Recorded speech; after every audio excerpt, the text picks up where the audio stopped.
Voar na imensidão do céu, evoluir pra bem melhor, deixar pra trás o homem velho que há em nós, buscar a luz do amor e o mundo em paz viver assim, plantando o bem, colhendo flores em jardins de luz espalhados por aí, explosões constantes de um amor sem fim. Eu quero ver, eu quero um novo amanhecer, cheio de paz, amor e sol, e olhares cheios de esperança e luz. Viver assim é bem melhor, mas pra mudar o mundo inteiro é preciso mudar a gente primeiro.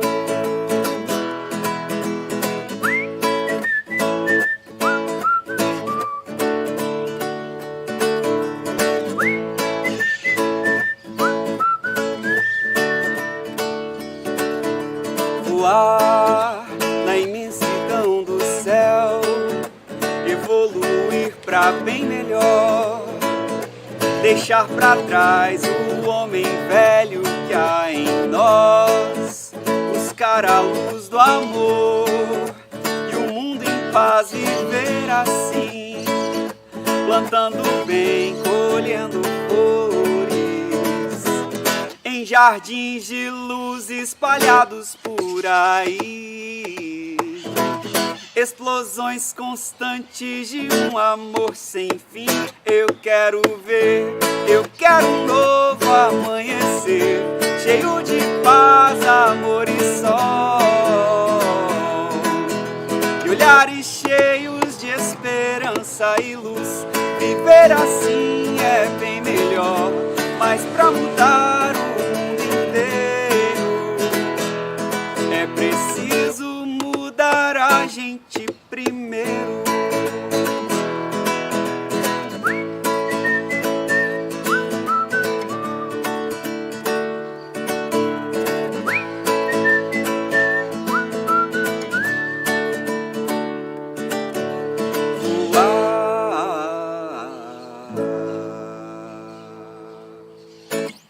Vamos em cânticos saudar a Jesus, eterno amigo das crianças, nosso guia e luz. Ó amigo Jesus, nosso protetor, dai-nos a luz pura do vosso santo amor. Vosso exemplo santo queremos imitar, e as vossas lições vinde hoje inspirar. Vosso exemplo santo queremos imitar, e as vossas lições vinde hoje inspirar. Amigo Jesus.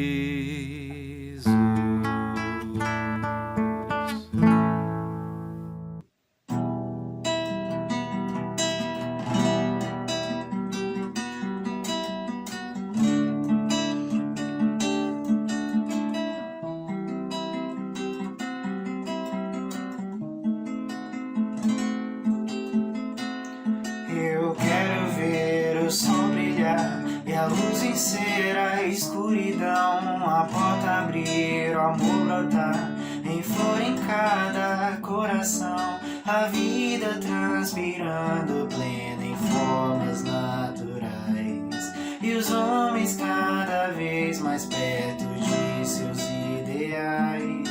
Eu quero a paz em cada olhar, um riso aberto a oferecer, a minha mão e a tua mão, edificando a comunhão. E quando olhar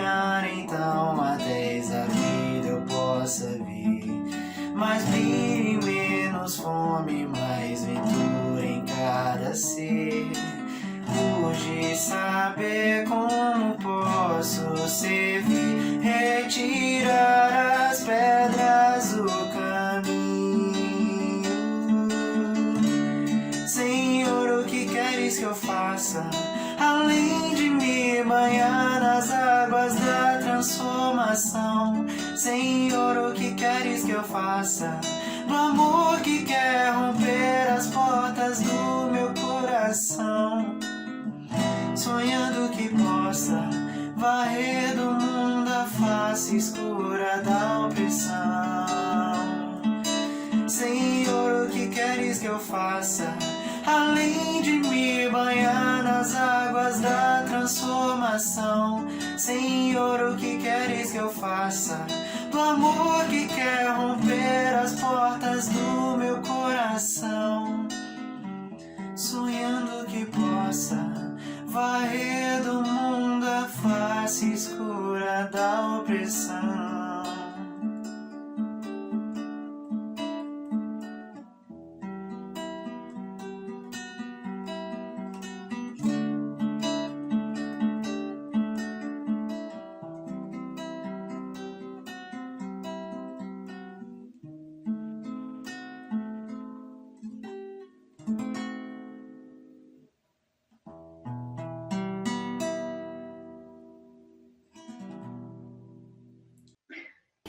Olá, que alegria estarmos aqui. Sejam todos bem-vindos. Para nós é uma alegria. Eu sou Alice, do Centro Espírita Bezerra de Menezes, na cidade de Anápolis, e estamos aqui para transmitir a reunião pública. Olá, Alexandre. Olá, Alice. Olá, meus amigos. Uma alegria, uma satisfação estar com vocês novamente para a transmissão da reunião pública. Alexandre Augusto, da cidade de Goiânia, Centro Espírita Caminheiros de Jesus. Nós queremos trazer as informações. A primeira é que, como toda reunião pública, teremos o passe, a distância e a fluidificação das águas. Então, pedimos para que você, que queira ter a sua água fluidificada, prepare um recipiente com água e coloque o próximo de você, do aparelho que você está ouvindo a palestra, que no decorrer do passe também a água será fluidificada. Então vamos nesse momento agora nos preparar para a prece, para a gente iniciar a nossa reunião pública.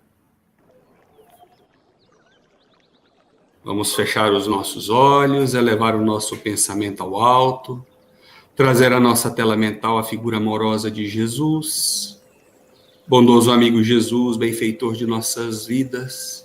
É com alegria que te agradecemos, Mestre, a oportunidade que temos de ouvir o teu Evangelho, que possamos abrir a nossa casa, os nossos corações, as nossas mentes, para assimilar toda a boa nova que o palestrante da noite trará para nós.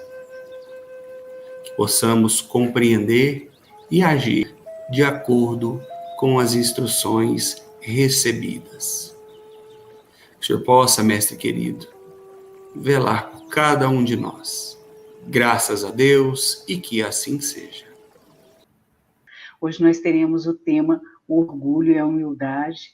E o nosso companheiro de tarefa, o Ratani, estará conosco. Ratani, seja bem-vindo, que Jesus abençoe as suas palavras em nome dele.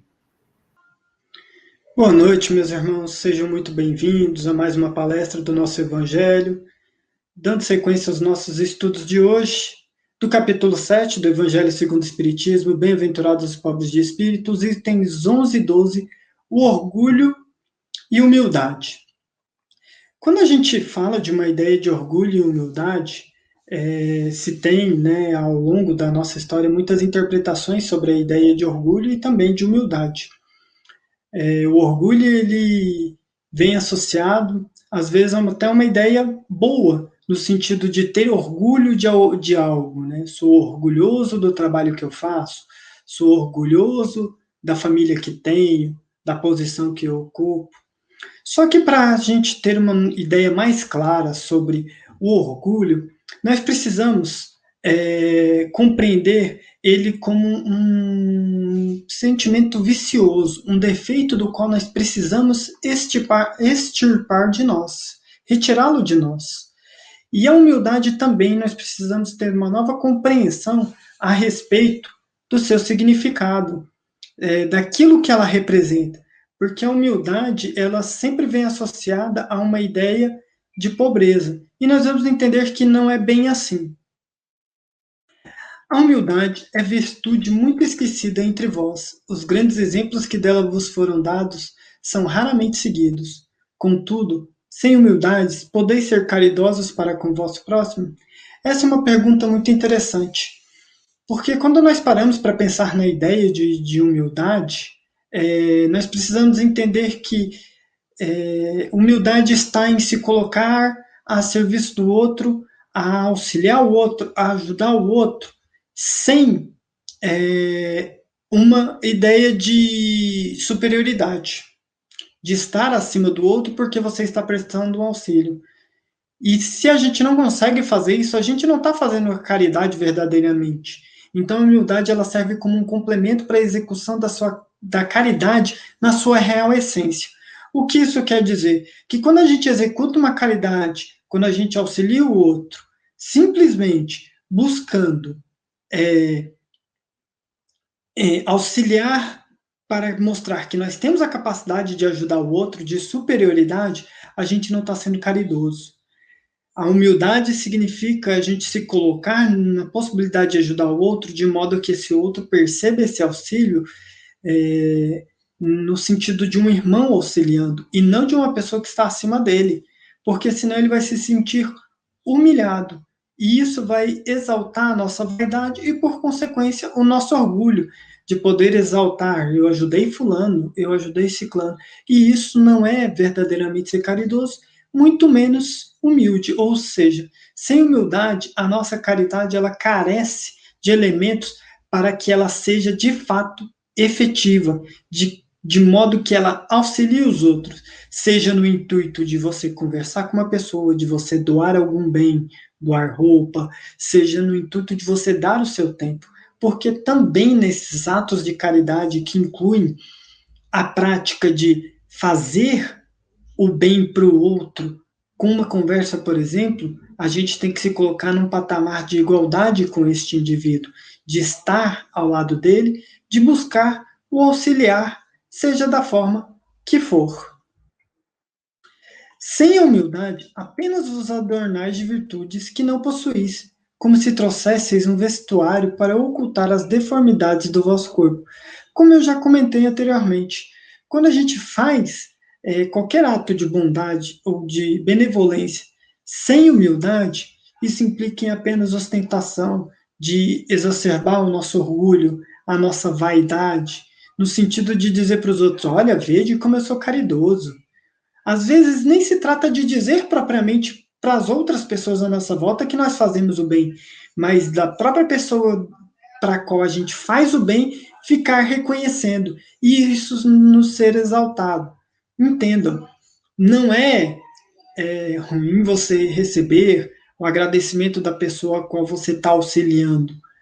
Ruim é quando a gente deixa que isso faça com que as nossas ações sejam prejudicadas, que o bem que nós façamos se perda no sentido de benefício para nós, porque a ajuda para o outro ainda assim é ajuda. Eu falo quando a gente deixa de prestar o bem pelo simples bem, e sim pelos aplausos, pela ideia de se sentir bem consigo mesmo, pelo nosso orgulho.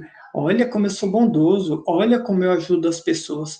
E quando a gente se deixa levar por esse tipo de sentimento, a gente não tem humildade de reconhecer de que todo o bem que nós fazemos, todo o auxílio que nós prestamos, ele primeiramente não vem de nós, e sim de Deus, que nos dá os recursos necessários para que nós possamos auxiliar o outro, seja em dar um bem, seja em fazer uma caridade material, seja em prestar o nosso tempo em auxílio dos outros com a nossa mão de obra, seja simplesmente conversando com uma pessoa. Porque todos os elementos, todas as habilidades que envolvem isso, provêm primeiramente de Deus, que é o nosso Criador.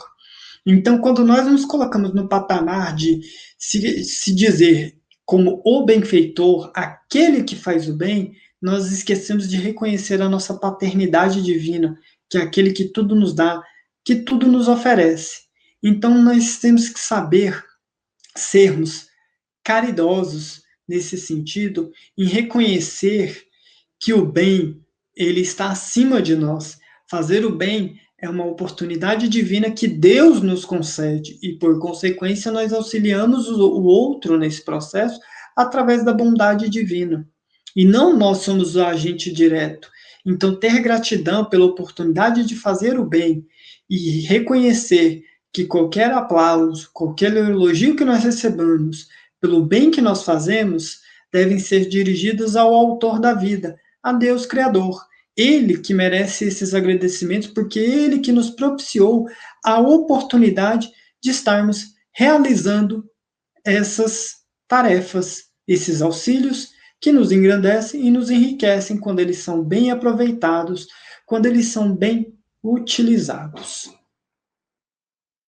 O orgulho é o terrível adversário da humildade, porque são duas existências que se contrapõem.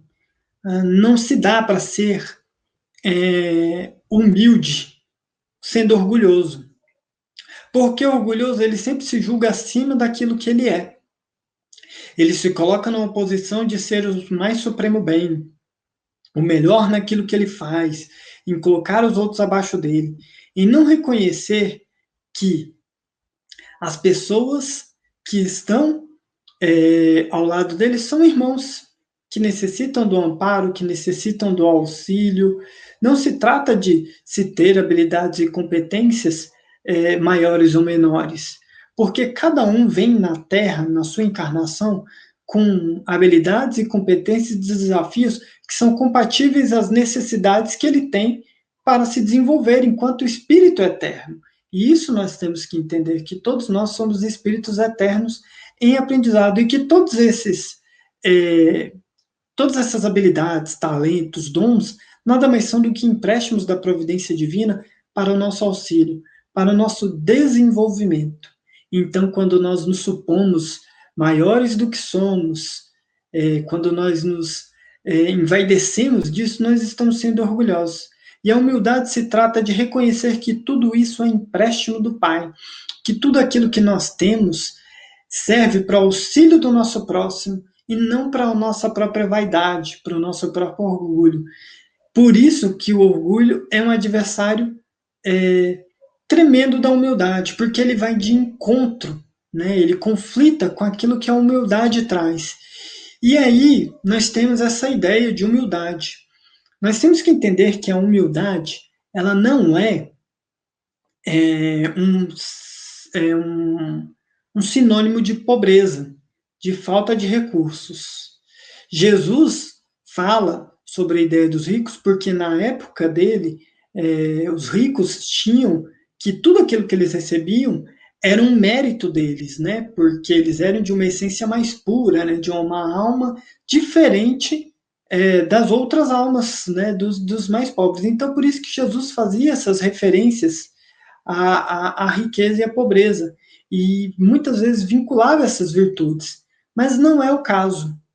Porque você pode ter recursos e ainda assim ser humilde quando você reconhece que esses recursos não são seus, que eles são empréstimos que lhes são dados, que te dão oportunidades maiores de auxiliar os outros. E isso, naturalmente, está alicerçado a uma ideia de mérito e também a uma ideia de maior necessidade de ressarcimento de débitos. Porque se você tem mais capacidades de auxiliar os outros, isso indica que você também pode ter uma maior conta a ressarcir.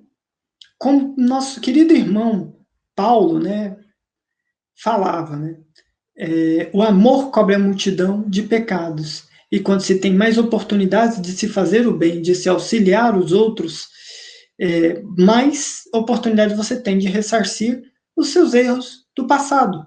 Aquilo que foi feito em encarnações anteriores e até mesmo nessa própria existência.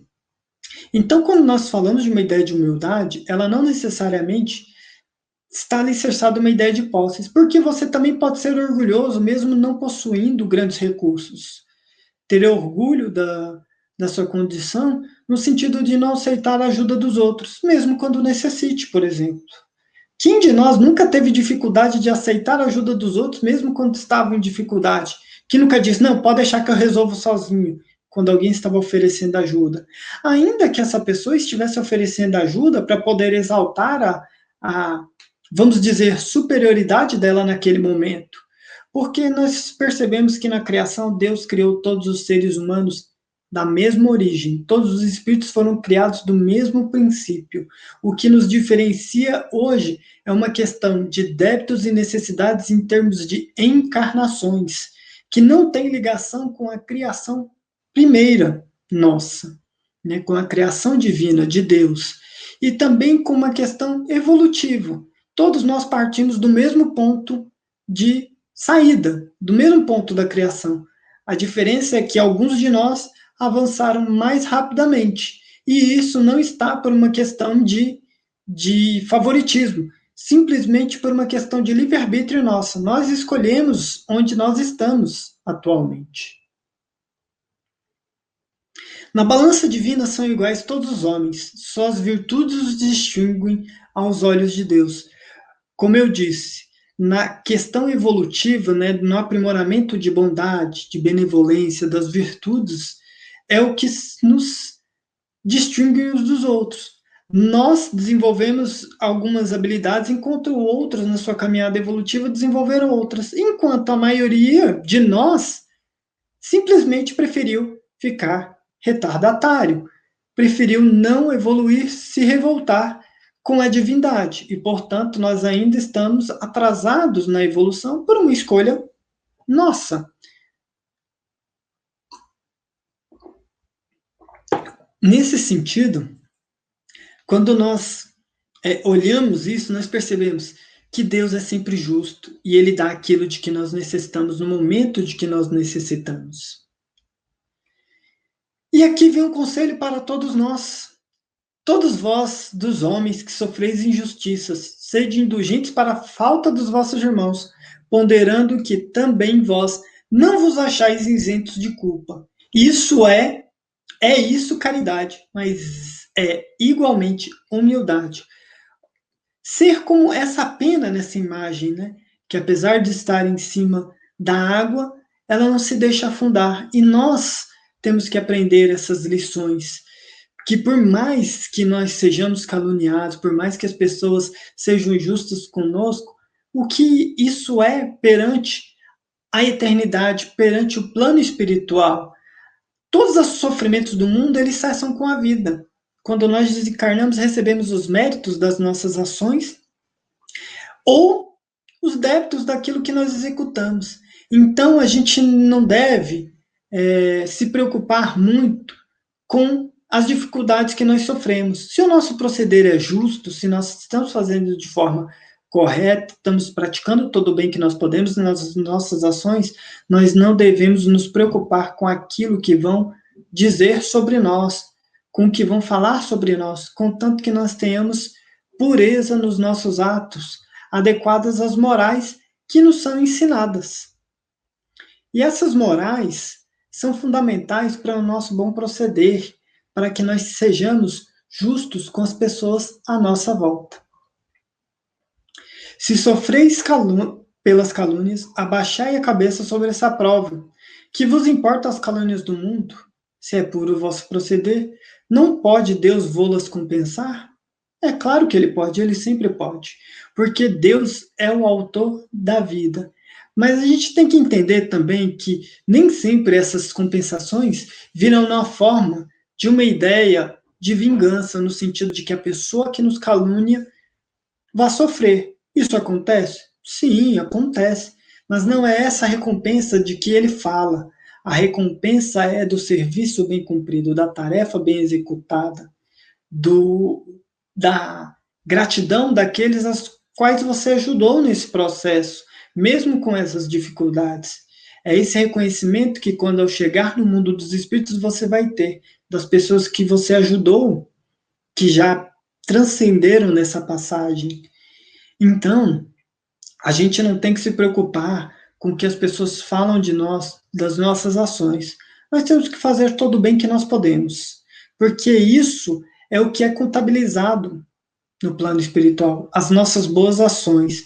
E as nossas boas ações no sentido de pureza, no sentido de bondade genuína, e não para que se tenha uma conta, né, uma espécie de contabilidade no plano espiritual, porque quando nós fazemos pensando no bem que nós vamos receber do lado de lá, nós perdemos esse mérito. E isso não é humildade. A humildade está exatamente em se fazer o bem pelo simples prazer de ajudar o outro, de buscar o auxílio do outro. E essa nem sempre é uma tarefa fácil, porque é um processo de aprendizagem nosso. Nós temos que começarmos o bem ainda nessa ideia e ir avançando aos poucos, até que ele se torne genuíno e natural, pelo simples ato de auxiliar os outros. E o Cristo nos deu isso, né? O Cristo vos legou a sua doutrina, deu-vos os exemplos de todas as virtudes e tudo abandonastes, exemplos e preceitos. Infelizmente, ao longo da nossa história, os ensinos e exemplos do Cristo se perderam em uma ideia de que o sacrifício que ele fez é mais importante daquilo que ele nos legou, quando não é. O que o Cristo nos trouxe foram seus ensinamentos sublimes, seus exemplos de humildade diante do sacrifício dele, diante dos fariseus, dos romanos, dos seus ensinos perante seus apóstolos, das suas falas sublimes, que nos mostram uma regra de proceder adaptada para todos os séculos. E isso fez dele o maior dos profetas, colocou ele na frente dos outros, porque esse exemplo dele é que nos mostra esse modelo, nos mostra como nós podemos avançar cada vez mais. Né? É esses significados: fazei ao teu próximo aquilo que gostaria que vos fizesse, ama teu próximo como a ti mesmo. Todos esses ensinamentos que nos mostram, né, um caminho a trilhar, uma senda redentora, que se nós seguíssemos fielmente, o nosso mundo seria um lugar melhor. Infelizmente, nós criamos uma ideia de um Deus que eles têm que atender às nossas necessidades, assim como na época de Moisés, um bezerro de ouro, que cada um molda como quer. Ou é um Deus sanguinário, ou é um Deus que pune, ou é um Deus que simplesmente não está aí para as nossas necessidades. E isso ainda é o bezerro de ouro. Quando nós temos essa ideia de Deus, né, que vai em contraste com aquilo que o Cristo nos deu, de um Deus bondoso, um Pai amoroso, que está sempre a nos auxiliar, sempre a nos trazer, né, as lições sublimes e as compensações pelo nosso esforço, pelo nosso bem que nós auxiliamos. Ainda adaptamos o Deus conforme a nossa necessidade. Se está tudo bem, Deus não está presente. Se acontece uma fatalidade, nós temos alguma perda, alguma dificuldade, Deus é injusto, Deus é sanguinário. Então, nós temos que perceber que em todas as ações, em todos os momentos nossos, Deus é sempre o mesmo. E ele não pode ser vinculado a essa ideia de que ele é bom quando ele nos é útil e ele é inexistente quando está tudo, né, bem, na boa ventura, né, na bondade. Ou que ele é sanguinário ou injusto quando as coisas dão errado. Deus é sempre bondoso e justo em todas as ações e em todos os momentos que nós vivemos. Homens, por que vos queixais das calamidades que vós mesmos amontoastes sobre as vossas cabeças? E isso vai muito de encontro com o momento que nós vivemos. Todas as nossas vicissitudes, todos os problemas que a humanidade enfrentou ao longo da história, elas resultam dos nossos próprios procederes, sejam eles influenciando fisicamente, sejam eles através da nossa sintonia de pensamento. Porque nós temos que entender que o que nós pensamos também produz. E isso chega um momento, um limite, que é necessário que haja um reequilíbrio. A Terra também funciona nesse sentido. Então, há necessidade que ela volte a um estado de equilíbrio e que ela também avance evolutivamente. Infelizmente, nem todos os seres humanos estão numa condição evolutiva de poder continuar nesse processo. Então, há uma necessidade de se fazer uma limpeza. E isso nada mais não é uma escolha divina, no sentido, tem a permissão divina, logicamente, mas isso é resultado dos nossos próprios problemas, das nossas próprias criações. E eu falo assim, de um sentido não só individual, como coletivo.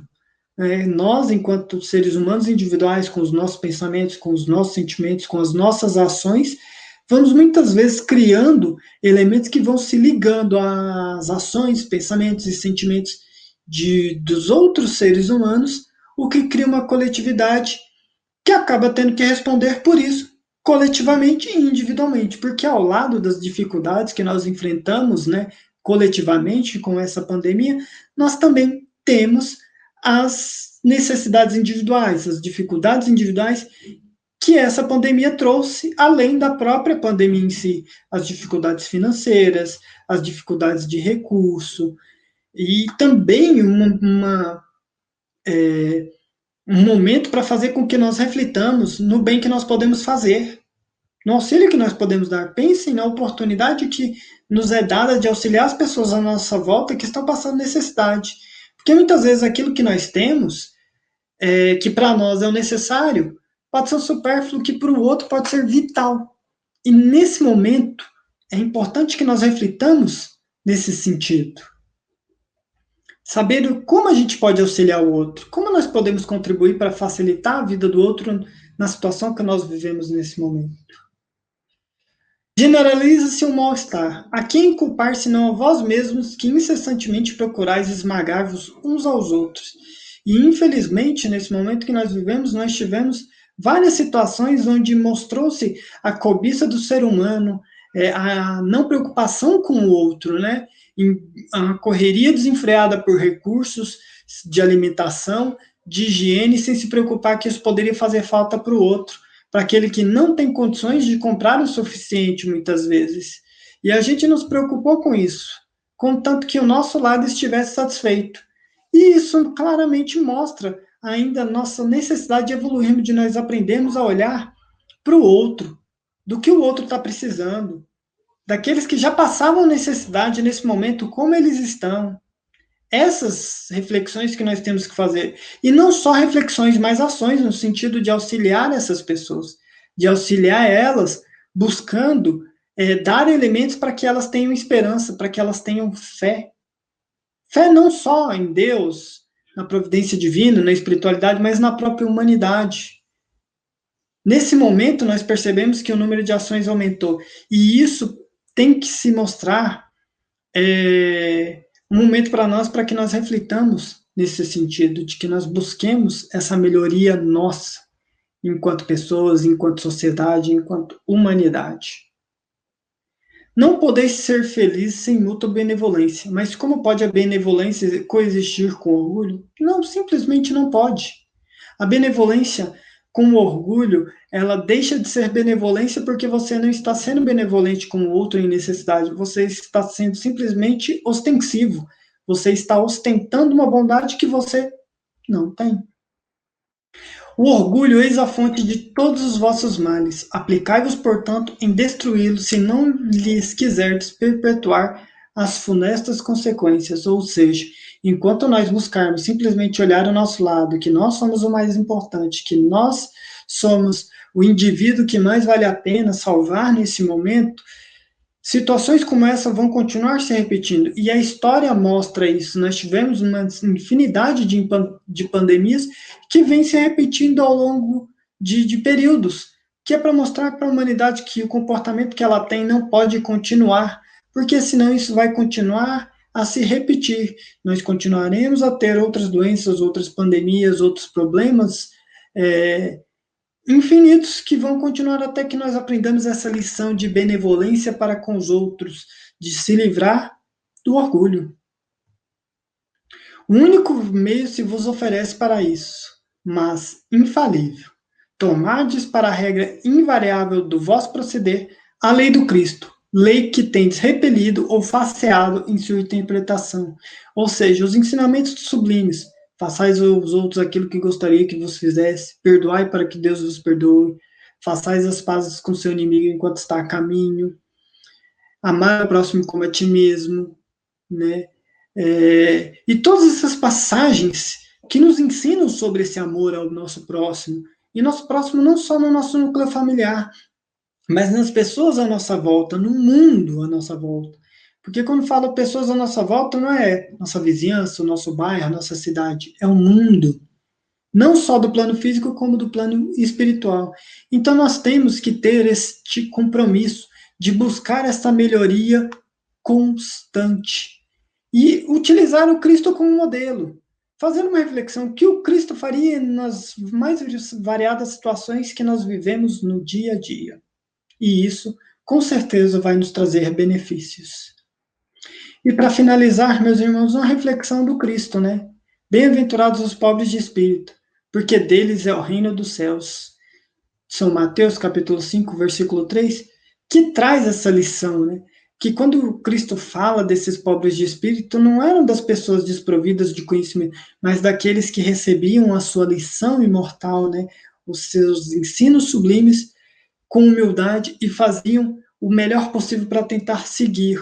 Nem sempre perfeitos no seu segmento, mas nessa busca de cada vez ser melhores. Meus irmãos, muito obrigado pela atenção de vocês, que vocês possam ter paz, tranquilidade. Boa noite. Meus amigos, estamos de volta. Agradecemos o Ratani pela palestra que trouxe para nós, falando desse assunto, né? O orgulho e a humildade. Vamos então nos preparar para o momento do nosso passe, né? Eu convido você para que se coloque de maneira confortável.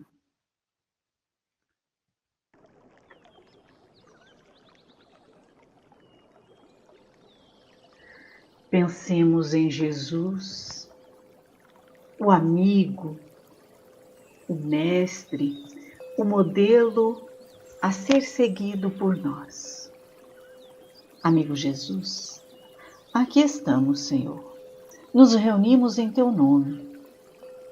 Estudamos as Suas lições e diante de nós mesmos, das nossas dificuldades, nós queremos Te pedir. Ajuda-nos, Senhor, para que alimentemos esse desejo verdadeiro que temos nesse momento de transformar a nós mesmos, de que a nossa atitude possa se melhorar a cada dia.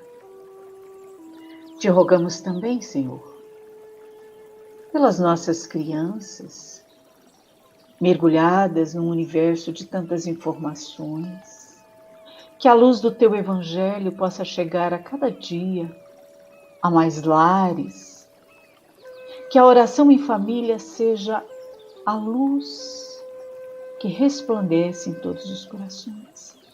Ampara, Senhor, todos nós. Que possamos receber o passe, guardar em nós o sentimento de melhoria de nós mesmos. Graças a Deus. Nos preparemos para o momento do passe e fluidificação das águas. Coloque um recipiente com água limpa para ser fluidificada. Irmãos, não importa aonde você está, quais as dificuldades que está enfrentando, Jesus está sempre pronto para vir em nosso socorro.